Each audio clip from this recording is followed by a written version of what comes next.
I came home from a 9-month deployment expecting my husband to be waiting at the airport with flowers, the way he had every single time before. Instead, I came home to find the locks changed, my clothes in 3 garbage bags on the porch, and a text message that read, "I've moved on, don't make this ugly, the house is mine now anyway." 14 months of marriage. 9 months of that spent overseas, missing his calls between missions, writing him letters by flashlight, coming home with a purple heart I never told him about because I didn't want him to worry. And he'd spent those 9 months building an entire second life with a woman he'd met at his gym, moving her into the house my own father had helped us put a down payment on, and rewriting the story so completely that by the time I landed, I was the villain in a marriage I thought I was still fighting to protect. I had nothing. No home, no proof, no idea how a man could erase a wife so cleanly in 9 months. Except my father, before he passed away 2 years earlier, had left me one letter. One letter I'd never opened, because he told me very specifically to only open it if I ever truly needed it. I sat in my car outside that house with 3 garbage bags in the trunk, and I finally opened it. What was inside didn't just save me. It destroyed every lie my husband thought he'd gotten away with. My name is Captain Rachel Doyle, United States Army, and before any of this happened, I believed, genuinely, foolishly believed, that I had found the one relationship in my life that would survive anything. I met Blake Harmon at a mutual friend's barbecue 2 years before my deployment.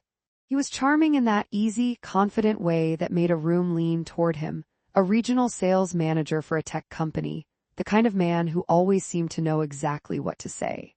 I fell for him fast, faster than my usual caution allowed, and 8 months later we were married in my parents' backyard, my father walking me down a makeshift aisle between rows of folding chairs, tears in his eyes the whole way.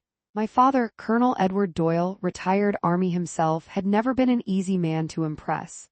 He'd raised me with the same discipline he'd given 3 decades of enlisted soldiers, high standards, low patience for excuses, but underneath it, a fierce and quiet devotion that showed up in ways that mattered more than words ever could.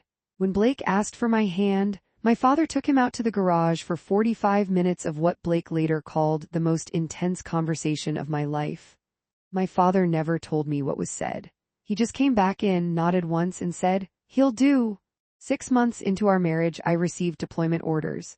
9 months overseas, a logistics command role that would keep me largely out of direct combat but fully out of contact for long, unpredictable stretches. Blake told me he was proud of me. He told me he'd be waiting. He told me the night before I left, holding my face in both hands, that no distance was going to change what we had. I believed every word. Deployment is its own kind of isolation. You learn to survive on scraps of connection, a 5-minute call when the signal holds, a letter that takes 3 weeks to arrive, a photo sent through a spotty satellite connection that makes someone's face look grainy and far away in every sense of the word. For the first 2 months, Blake called regularly. His texts were warm, if a little shorter than I expected.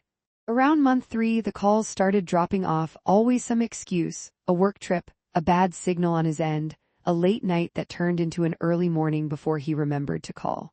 I told myself this was normal. I told myself deployment was hard on the person left behind too, in its own different way, and that I needed to be patient rather than paranoid. What I didn't know, what I wouldn't learn until months later, was that Blake had met a woman named Kristen at his gym exactly 6 weeks after I deployed.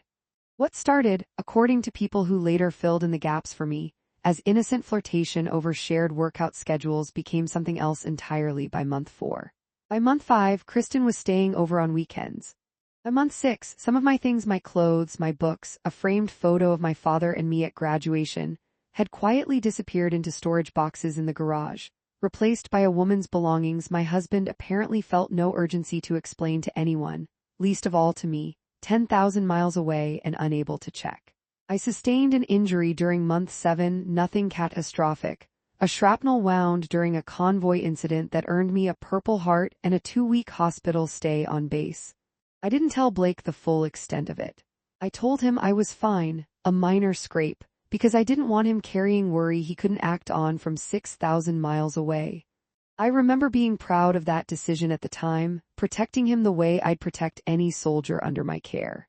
He never asked a single follow-up question. I know now it was because he genuinely didn't have the emotional bandwidth to spare for a wife he'd already begun writing out of his life. By month 8, according to a neighbor who later reached out to me with more honesty than my own husband ever managed, Kristen had essentially moved in. My name was still on the mortgage.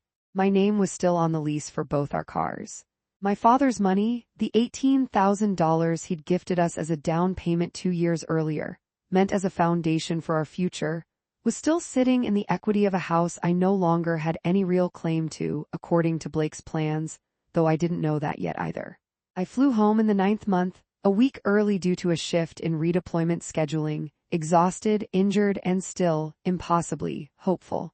I remember every detail of that afternoon with a clarity that almost feels cruel in retrospect. The cab pulling up to the house. The unfamiliar wreath on the door that wasn't the one I'd hung before deploying. The key that no longer turned in the lock no matter how many times I tried, until I finally noticed the deadbolt had been replaced entirely. And then I saw them. 3 black garbage bags lined up neatly on the porch, like luggage left by a stranger at the wrong address. I opened the first one with hands that had somehow stopped shaking only because they'd gone completely numb.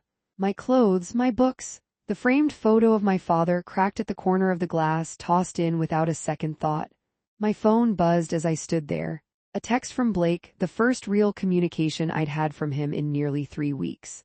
I've moved on, Kristen and I are together now, don't make this ugly, Rachel. The house is mine, my name's on the deed now, we refinanced last month while you were gone. I think it's better this way for both of us. I read it 4 times before the words fully landed. Refinanced. His name on the deed, not our names, his. I called him, he didn't pick up, I called again. Voicemail. I stood on the porch of a house I'd helped build a life inside of, in my uniform, with a Purple Heart in my duffel bag and 3 garbage bags of my life at my feet, and I felt something in me go completely, dangerously still. I didn't cry, not yet. Some part of my training kicked in, the part that says, assess the situation, gather information, don't act until you understand exactly what you're dealing with. I drove to a motel that night, unpacked 1 garbage bag onto a stiff bedspread, and sat on the edge of the bed trying to figure out how, in 9 months, a man could dismantle an entire marriage and a home without me knowing a single thing until it was already finished. That's when I remembered the letter. My father passed away 2 years before my deployment. A sudden heart attack, no warning, the kind of loss that leaves you replaying every last conversation searching for something you missed. In the weeks after his funeral, going through his things, I found a sealed envelope with my name on it, tucked inside his old service journal. Taped to the front was a note in his handwriting. Rachel, only open this if you ever truly need it. You'll know when that is. Love, Dad. I'd carried that envelope, unopened, through 2 apartment moves and 1 deployment, tucked in the bottom of a lockbox I rarely touched, because some part of me was afraid that opening it would mean admitting I needed saving from something. Sitting in that motel room, staring at 3 garbage bags and a text message that had erased 14 months of my life in 4 sentences, I finally understood. This was exactly the moment he'd meant. Inside the envelope was a letter, 4 pages, written in my father's precise, disciplined handwriting. And attached to it, paper-clipped at the back, were photocopies of documents I didn't fully understand at first glance, but would very quickly come to understand meant everything. The letter explained that when Blake had asked for my hand 2 years earlier, my father, a man who'd spent 30 years reading people for a living, first as a soldier and later, in his retirement, as a private investigator doing background work for a defense contractor, had done exactly what any careful father would do. He'd quietly looked into Blake's history. What he found wasn't a criminal record or some dramatic scandal, it was smaller and in some ways worse. A pattern. 2 previous engagements, both broken off under circumstances Blake had never once mentioned. One to a woman he'd left for someone else mid-engagement. Another where documented, dated financial records showed he had attempted something disturbingly similar to what had just happened to me. Quietly restructuring a shared property to favor himself before the relationship's inevitable end. My father hadn't told me any of this before the wedding. His letter explained why, in words I can still recite from memory. You were a grown woman who loved him, and I raised you to make your own decisions, not to have them made for you by an overprotective father. But I wasn't willing to let you walk into a pattern like that with no protection at all. So I did something instead. I made sure that no matter what he tried, you'd have what you needed to protect yourself when and if the day ever came. What followed the letter were the documents that changed everything. A notarized addendum my father had quietly arranged, with my mother's help and, as it turned out, with a private attorney he'd retained the same year of my wedding, establishing that the $18,000 down payment gift had been structured not as a joint marital gift, but as a protected family trust contribution in my name specifically, with legal language explicitly preventing it from being absorbed into any refinance or property transfer that didn't include my direct, notarized consent. In other words, whatever Blake believed he had accomplished by refinancing the house into his name alone while I was deployed, he had done it illegally, on the back of a legal protection my father had quietly built around me 2 years before either of us knew it would ever be needed. I sat on that motel bed and read the letter 3 times, tears finally falling, not from grief this time, but from something closer to awe. My father had protected me from 10,000 miles away and 2 years into the future, without ever once making me feel like I needed protecting. The next morning, I called the attorney my father had named in the letter, a sharp, calm woman named Denise Acaffer who, it turned out, had been quietly keeping tabs on the arrangement for 2 years exactly as my father had asked, waiting for a call she'd hoped would never come. Denise moved fast. Within a week she'd confirmed everything the letter promised. The refinance Blake had pushed through while I was deployed was legally invalid without my notarized consent, thanks to the trust protection my father had built. More than that, Denise's investigation uncovered financial records showing Blake had also quietly drained nearly $6,000 from a joint savings account during my deployment, money set aside for a house repair fund, to cover expenses that, receipts showed, were largely spent on Kristen. We filed swiftly. A legal challenge to the fraudulent refinance, a formal accounting demand for the drained savings account, and given the timing and circumstances, a fault-based divorce filing that would ensure Blake's actions during my deployment were part of the legal record, not quietly buried under a no-fault settlement he was clearly hoping for. Blake's response when he was served was almost comedic in its disbelief. He called me 4 times in one afternoon, alternating between fury and a strange, desperate charm, insisting there had to be some mistake, that the refinance was totally legal, that I was twisting a simple misunderstanding into something ugly. I didn't answer any of the calls. I let Denise answer for me instead, in the language he actually had to listen to.